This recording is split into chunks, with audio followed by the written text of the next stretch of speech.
deceased.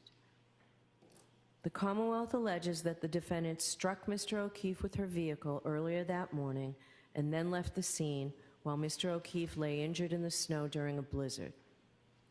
The defendant denies these allegations. She is presumed to be innocent and has pled not guilty. The defendant is charged with second-degree murder. She is also charged with manslaughter while operating under the influence and leaving the scene after causing personal injury or death. I will describe in detail at the end of this case, when I teach you the law, the elements of the crimes that she's charged with. But briefly, murder is the unlawful killing of a human being. There are various ways in which the Commonwealth can prove a murder case, and the Commonwealth is permitted to proceed under all theories it believes it can prove. Here, the Commonwealth alleges that the defendant committed murder, and that murder was murder in the second degree. In order to prove the defendant guilty of second-degree murder, the Commonwealth must prove beyond a reasonable doubt that the defendant committed an unlawful killing and that it was done with malice. In comparison, involuntary manslaughter is an unintentional, unlawful killing caused by wanton or reckless conduct. These terms and the elements of the crimes will be explained to you in detail at the end of the case before you begin your deliberations. Now, at the outset, I would like to address the issue of public interest in this case and the duty of this court to adhere to the rule of law. John Adams said that we are a government of laws, not of men, and that the law must be deaf to the clamoring of the public. He meant that while public opinion about a given subject may ebb and flow, the law must be steady, reliable, and even-handed. We know that on the subject of this case, there are people advocating for one outcome or another with intensity, but without the benefit of having heard or seen any evidence at all. The law works in a different way, and the difference is crucial to our system of justice. The jurors selected for this trial will hear and judge the evidence. They will decide what the facts are, and where the evidence is contested, they will determine where the truth lies. Ultimately, the jury will decide whether the Commonwealth has carried its burden of proving that the defendant is guilty of any crime beyond a reasonable doubt. People outside of this building have rights, and we know that they have voices, but this criminal trial will be decided by an independent jury, free from outside interference, based only upon the evidence presented in the courtroom and the law. This is the only way to ensure that every person who comes before the court receives a fair trial. It is just that simple and that important. So while public comment will likely continue, the rule of law will be upheld.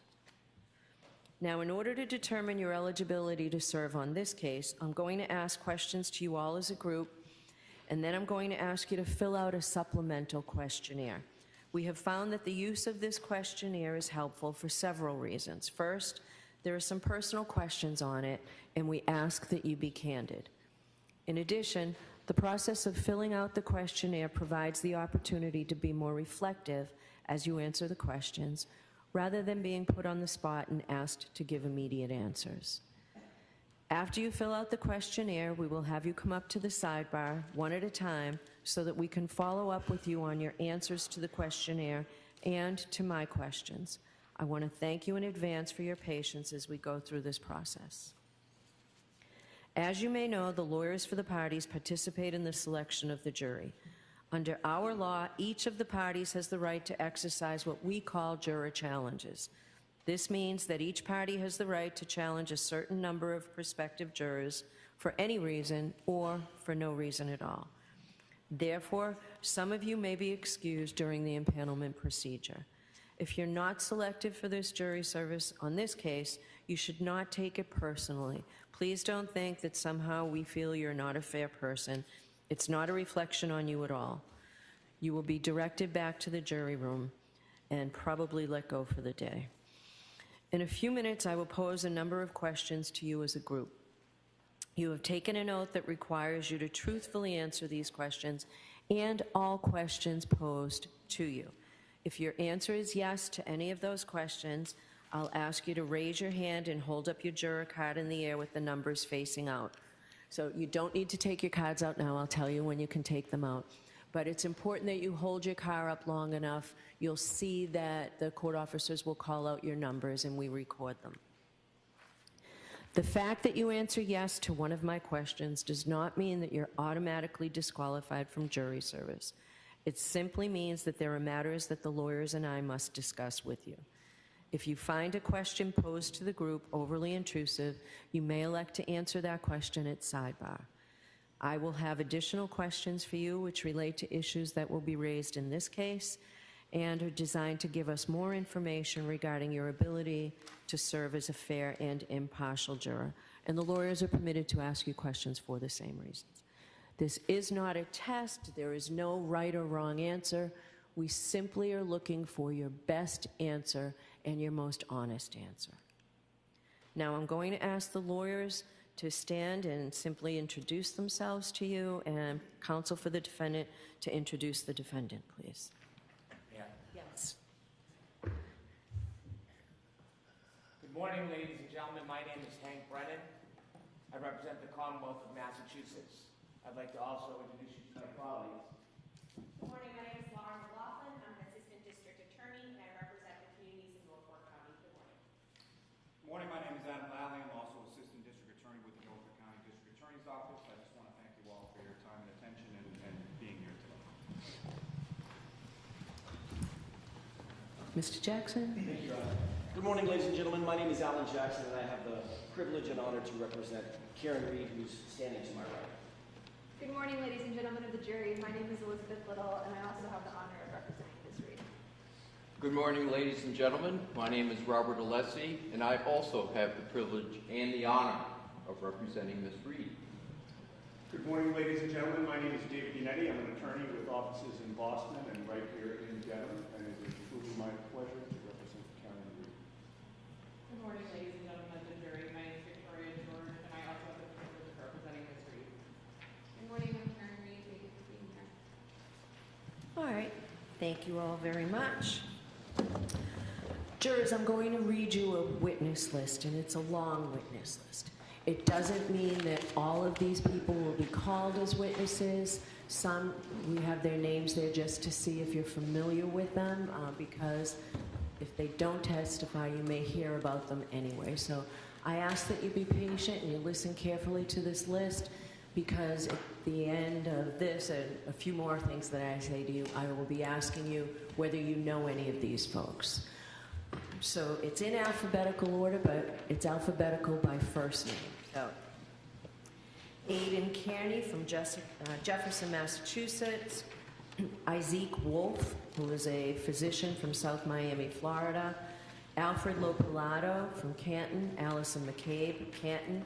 Andre Porto from the Massachusetts State Police Crime Lab. Andrew Klain from Bridgewater. Andrew Rentschler, who's a PhD from Pittsburgh, Pennsylvania. Angela Malvone from Canton. Annie Chung from Canton. Anthony Flamati from Canton Fire Department. Ashley Bell from Canton. Ashley Valaire from the Mass State Police Crime Lab. Brian Albert, Norwood. Brian Albert Jr., Boston. Brian Higgins, Sandwich, Mass. Brian Loughran, Canton. Brian Wanless, who is retired from the Canton Police Department. Bridget Meehan, who's a keeper of the records from Canton. Caitlin Albert from Easton. Charles Ray, who's a lieutenant in the Canton Police Department. Helena Rafferty, who is the chief of police in the Canton Police Department. Chris Van E., who's a PhD from Novi, Michigan. Christina Hanley from the Mass State Police. Christopher Albert from Canton. Christopher Curran from Canton. Colleen Crawford from the Norfolk District Attorney's Office. Colin Albert from Canton. Courtney Proctor from Canton. Kurt Roberts from Canton. Daniel Whitley from the Canton Fire Department. Daniel Wolf, who's a PhD from Penns Park, Pennsylvania. Derek Ellington, who's from Wake Forest, North Carolina. Dr. Marie Russell, Los Angeles. Dr. Elizabeth Loposada, who is from Providence, Rhode Island. Elizabeth Proctor, Canton. Eric Hanlon, Canton. Erin Beatty, Canton. Erin O'Keefe from West Bridgewater.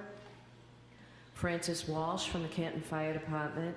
Garrett Wing from Green Cove Springs, Florida, Gary Fowler from Brockton, Gregory Woodbury from the Canton Fire Department, Gretchen Voss from Boston, Hannah Knowles, the State Police Crime Lab, Heather Maxon from Walpole, Erabito Hernandez from the Boston Police Department, Holly Price from Mountain View, California, Ian Whiffen, Vienna, Virginia, Dr. Irene Scorti-Bello, who is from the Chief Medical Examiner's Office here in Massachusetts, James Crosby, who is a PhD from Jacksonville, Florida, Jason Becker, Canton Fire Department, Jean DeMoulis, Canton, Jennifer McCabe, Canton, Jessica Hyde from Bridgeport, New York, John O'Keefe Sr.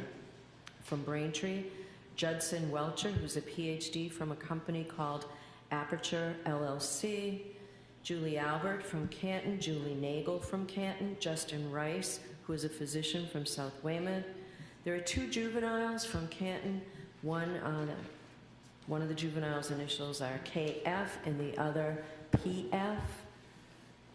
Caitlin Boudreau from Raynham, Karina Kolakithas from Canton, Katie Camerano from Canton, Katie McLaughlin from the Canton Fire Department, Keeper of the Records for Ring from Hawthorne, California, Kerry Curran from Canton, Kerry Roberts, Canton, Kevin Albert, Canton, Kevin O'Hara from the Mass State Police, Lance Mello from the Mass State Police Crime Lab, Laura Sullivan from Pembroke, Laurie Cahill from Worcester, Leslie Pearlstein from Canton, Lieutenant Michael Lank from the Canton Police Department, Louis Jutras from Canton, Lieutenant Brian Tully from the Mass State Police, Lieutenant John Fanning, Mass State Police, Lieutenant Paul Gallagher, Canton Police Department, Maggie Gaffney from Bonita Springs, Florida, Mark Lopalato from Canton, Margaret O'Keefe, Canton, Marietta Sullivan from Pembroke, Mary Souza from Dighton,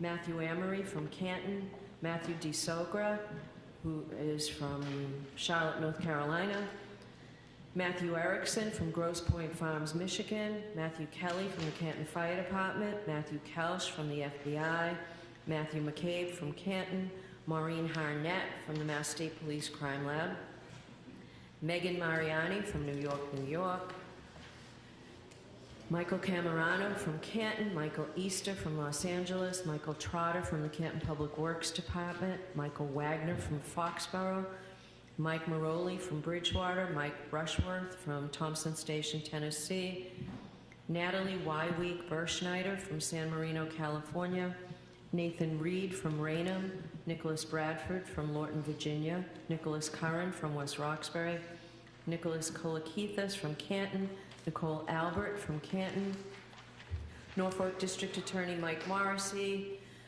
Officer Kelly Deaver from the Boston Police Department, Officer Nicholas Barrows from the Dighton Police Department, Patrick Haggerty from Somerset, Mass, Paul Wachowski from Melrose, Mass, Paul O'Keefe from Canton, Rebecca Bazin from Canton, Rebecca Treyers from Norfolk, Dr. Renee Stonebridge, who is also from the Office of the Chief Medical Examiner in Boston, Richard Green from St. Pete Beach, Richard Donatino from Canton, Robert Gilman from Hull, Ryan Nagel from Canton, Sarah Levinson, Canton, Sergeant Brian Gallerini from the Needham Police Department, Sergeant Sean Good from the Canton Police Department, Sergeant Paul DiGiambattista from the Canton Police Department, Sergeant Yuri Buchanan from the Massachusetts State Police, Shannon Burgess from South Lake, Texas, Cheryl Waugh from Canton, Sophie Herzan from the State Police Crime Lab, Stephanie Devlin from the State Police, Massachusetts State Police Crime Lab, Stephen Mullaney, the Canton Police Department, Steve Nelson from the Norfolk DA's office, Stephen Bernstein, who is a keeper of the records from Stoughton, Stephen Ridge from the Boston Police Department, Stephen Seraph, Canton Police Department, Stephen Scanlon from West Roxbury, Terry Kuhn from Davis, California, Tess Chart from Lorton, Virginia, Thomas Beatty, Canton, Thomas Kelleher, Canton, Thomas Martin, Weymouth, Timothy Nuttall from the Canton Fire Department, Tristan Morris from Easton, Mass, The following are Massachusetts State Troopers. Trooper Connor Keefe, Trooper David DeChico, Trooper Evan Brent, Trooper Jeffrey Kostkowski, Trooper Joseph Paul, Trooper Kathleen Prince, Trooper Michael Proctor, Trooper Nicholas Garino, and Trooper Zachary Clark. Wendell Robery from Canton and William Reed from North Dayton. Those are the witnesses who may be called to testify before you. So, as you can see, this is going to be a long trial. We've already begun the empanelment process. It's going very quickly. The lawyers tell me that they expect that once we start with the evidence, it will take between 6 and 8 weeks for the case to be tried, for the evidence to be presented to you. That's a good faith estimate. It's the best we can tell you at this point. Every single day, if you're a seated juror, I will tell you at the end of the day whether we are on schedule, whether we're ahead of schedule or behind schedule. And I have not had to tell jurors that we are behind schedule. And I intend not to have to tell jurors that we're behind schedule. So it's a good faith estimate, the best we can do, but that's what we expect will happen. Once we start, it's expected that we will go full days from 9 o'clock to 4 o'clock. We'll start at 9. The jurors will have a break somewhere around 11 for 15 or 20 minutes. Lunch and break is usually around 1 o'clock. In an effort to take full advantage of your time, we will bring lunch in to you. Rather than asking you to walk down to Dedham Center and get something, that process also takes a lot of time, and we figure while we're here, we would like to take full advantage of the day. So lunch will be brought into you. It may be that we have a half-hour lunch, it may be a little bit longer, but there will be a break for lunch and it will be provided to you. We will go until about 4 o'clock in the afternoon. There are a few days in the schedule that we won't be in session, and there are a few more half days, and we'll let you know the schedule for people who are seated. Now, it might help if I give you a preview now about some basic law that applies to criminal cases like this. It's my job to teach the jury the law, and I don't do that completely until the end of the trial. So for now, I'll give you a brief summary of some very important constitutional principles that will guide this trial. First, and most basically, Ms. Reed starts this trial presumed to be innocent. The fact that she was arrested or that she was indicted is not proof of anything. An indictment is just a piece of paper. It just makes an accusation. An indictment is merely a formal manner of accusing a person of a crime and bringing that person to trial in the superior court. But it is only the jury, in other words, you folks, who can decide whether the prosecution has proved its case beyond a reasonable doubt and to a moral certainty. If the Commonwealth does not do that, then the presumption of innocence requires you to find the defendant not guilty. The law does not require a defendant to prove his or her innocence, to produce any evidence whatsoever, or to do anything other than attend the trial. This presumption of innocence remains with the defendant until you, the jury, make your determination after listening and considering all the evidence. Another important principle of law is that the defendant has an absolute right not to testify, since the entire burden of proof in this case is on the Commonwealth to prove that she is guilty. Under our system of law, a defendant can sit back in the chair and say to the Commonwealth, you accuse me, now you prove it, and prove it beyond a reasonable doubt and to a moral certainty. I do not have to say a word. A defendant's decision whether to testify or not has nothing to do with the question of whether she is guilty or not guilty. The jury must not consider it in any way or even discuss it at all in their deliberations. Jurors in a criminal case must determine whether the Commonwealth has proved its case against the defendant beyond a reasonable doubt based solely on the testimony of the witnesses and the exhibits. So that brings me to the requirement of proof beyond a reasonable doubt. What is proof beyond a reasonable doubt? The term is often used, probably pretty well understood, though it is not easily defined. Proof beyond a reasonable doubt does not mean proof beyond all possible doubt, for everything in the lives of human beings is open to some possible or imaginary doubt. A charge is proved beyond a reasonable doubt if After you have compared and considered all of the evidence, you have in your minds an abiding conviction to a moral certainty that the charge is true. When we refer to moral certainty, we mean the highest degree of certainty possible in matters relating to human affairs, based solely on the evidence that has been put before you in the case. I have told you that every person is presumed to be innocent unless and until he or she is proved guilty, and that the burden of proof is on the Commonwealth. If you evaluate all the evidence and you still have a reasonable doubt remaining, the defendant is entitled to the benefit of that doubt and must be acquitted. It is not enough for the Commonwealth to establish a probability, even a strong probability, that the defendant is more likely to be guilty than not guilty. That is not enough. Instead, the evidence must convince you of the defendant's guilt to a reasonable and moral certainty, a certainty that convinces your understanding and satisfies your reason and judgment as jurors who are sworn to act conscientiously on the evidence. This is what we mean by proof beyond a reasonable doubt.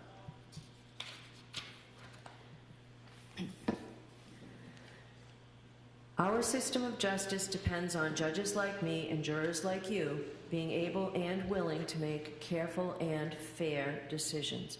All people deserve fair and equal treatment in our system of justice, regardless of their race, national origin, religion, age, ability, gender, sexual orientation, education, income level, or any other personal characteristic.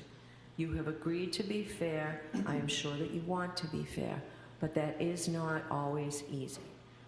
One difficulty comes from our own built-in expectations and assumptions. They exist even if we're not aware of them and even if we believe we do not have them. Some of you may have heard this called implicit bias, and that is what I'm talking about. Of course, we judges have the same problem as everyone else, so let me share a few strategies that we have found useful. First, slow down. Do not rush to a decision. Hasty decisions are more likely to reflect stereotypes or hidden biases. Second, keep an open mind. Avoid drawing conclusions until the end of the case when you and your fellow jurors deliberate. Remember that when you deliberate, you will have all the evidence and all the time you need to make a careful decision. So there truly is no need to stop making your mind up before then. Third, you should listen closely to all the witnesses. That is the best way to ensure that you decide this case based on the evidence and the law, instead of upon unsupported assumptions. Fourth, as you listen to testimony about the people involved in this case, consider them as individuals rather than as members of a particular group. Finally, I might ask myself, would I view the evidence differently if the people were from different groups, such as different racial, ethnic, or gender identity groups? At the end of the case, I will remind you of these strategies and ask you to focus on the evidence instead of on any unsupported assumptions you may have. All we ask is that you, individually and as a group, do your best to resolve this case based upon the evidence and the law, without sympathy, bias, or prejudice, to the best of your ability as human beings. Now, I know that some of this may be confusing. Perhaps all of it's confusing at this early stage of the case. You'll certainly be in a better position to understand this at the end of the case when you've heard all the evidence and I can explain the law in detail. So don't worry if you didn't catch everything I said. Why am I telling you these things now? Because we need to know if you are able to follow the law in this case. You don't necessarily have to agree with the law, but all the jurors will have to apply the law as I describe it to you. So, for jury selection, it is important to know if any of you might have some doubts whether you can accept and follow these legal rules. Now you can take out those cards.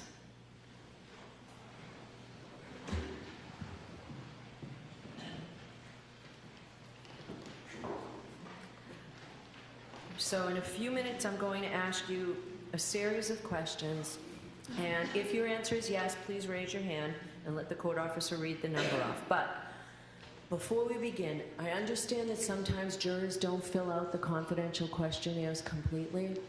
Sometimes we're in a hurry to get them back in, or sometimes we might think that our situation doesn't apply to the question that's being asked, or sometimes we simply don't remember. So if there are any things missing from the form, I will ask you, or the clerk will ask you, like age. Sometimes people don't put down whether they were jurors in a case, or witnesses in a case, or a defendant in a case, or a plaintiff in a case. If there's anything that you forget and you realize now before you come up here, anything you've forgotten on the form, please just let us know. But we just need to keep records, so thank you for your patience with that. All right. Do any of you folks or a close personal friend or family member know, or have you had any prior dealings with any of the witnesses whose names I've called? Jury numbers 525, 495, 512. Thank you. Do any of you folks or a close personal friend or family member know, or have you had any prior dealings with the lawyers in this case or the Norfolk County District Attorney's Office? Juror number 525, juror number 531. Juror number 533.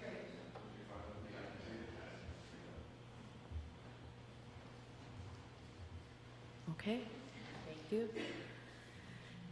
Do any of you folks or a close personal friend or family member have any financial or other personal interest whatsoever in this case or its outcome? I see no affirmative responses. Please raise your hand if you have seen, heard, or talked about this case. Juror numbers 492, 469, 478, 525, 472, 471, 474, 488, 517, 507, 476, 485, 545, 479, 535, 512, 482, 513, 495, 477, 530, 502, 526, 528, 490, 509, 500, 547, 467, juror number 463, 523, 514, 510, 515, 537, 531, number 522, 486, 484, 464, 506, 529, 481, 542, 533, 494. Juror number 460. Juror number 536. Juror number 498. Juror number 508. Juror number 524. Juror number 505. Juror number 527. Juror number 532. Juror number 511. Juror number 468. Juror number 534. Juror number 470. Juror number 466. Juror number 546. Juror number 521. Juror number 516. Juror number 461. Juror number 544. Juror number 465. And juror number 541. Okay, thank you very much. Could you please raise your hand if you've expressed or formed any opinion with respect to this case? Juror number 492, 469, 478, 525, 472, 474, 517, 507, 476, 485, 545, 530, 495, 513, 488,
Okay, thank you very much.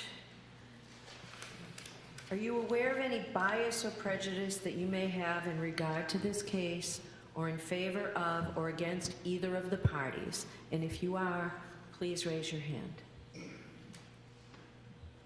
Juror numbers 512, 472, 517, 528, 500, 514, 537, 531, 542, 536, 470, and 546.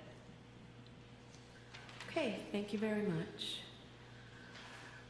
Do any of you folks have any difficulty hearing or any problem with understanding the English language, any physical or mental condition, or any religious or philosophical beliefs that would interfere with your ability to hear the evidence in this case, to understand the evidence, to concentrate during the trial, or to deliberate for the purpose of reaching a verdict?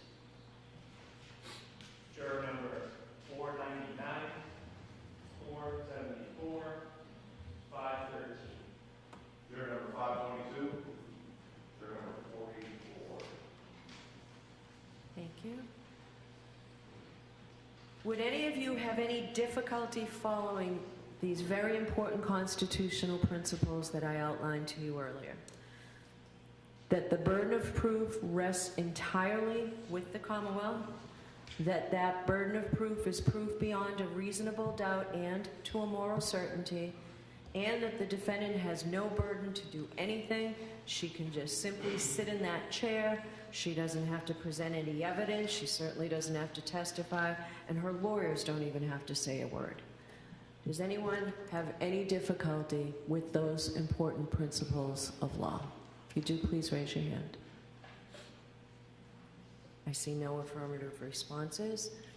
I can tell you folks that after every trial, I go in and I speak to the jurors. And though many of them were reluctant or certainly not happy about having jury duty, after they have heard the trial and deliberated and reached a verdict, every single jury, there's been several people who not only tell me that it was an interesting experience, but that it was also a rewarding experience. I do, however, realize that for some of you folks, serving on this jury would be an undue hardship. And let me tell you what I mean about that. Because certainly every civic duty we have causes us some hardship or inconvenience. An undue hardship is something much greater than that. It's usually if you're a student or if you've got airline tickets or surgery scheduled during the duration of this trial.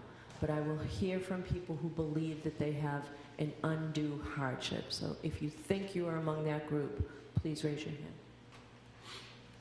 Juror numbers 492, 525, 474, 517, 507, 476, 485, 469, 545, 478, 530, 495, 513, 482, 535.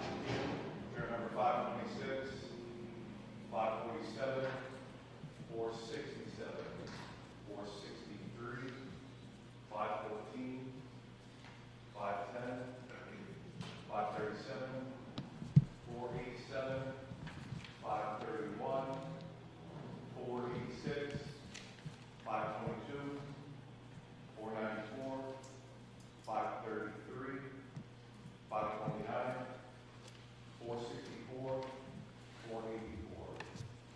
Juror number 460, juror number 536, juror number 508, juror number 524, juror number 532, juror number 516, juror number 466, juror number 470, juror number 461, juror number 491, juror number 544, juror number 465, and juror number 541. All right. Thank you very much. So I am going to leave the bench in a minute to give you a chance to fill out those supplemental questionnaires.